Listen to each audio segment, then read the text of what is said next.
কি গো, সকালবেলা পতাকা তুলে পতাকার দিকে হা করে তাকে কি ভাবতেছো? আমি না একটা জিনিস ভাবতেছিলাম। কি ভাবতেছো বলো? আমি যখন ছোট ছিলাম, এই বসে বসে বসে বলতেছি, তখন মার হাতে সব সময় একটা লাঠি থাকতো। কি রে বাবু, কি করতেছিস?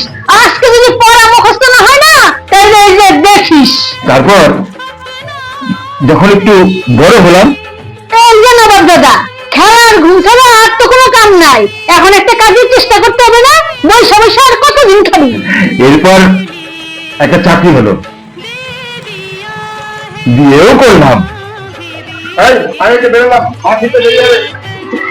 কোথায় যাইতেছো সাইজা গুজা কিনবো বসে? হ্যাঁ, বাড়ির তো কোনো কাজে আসো না।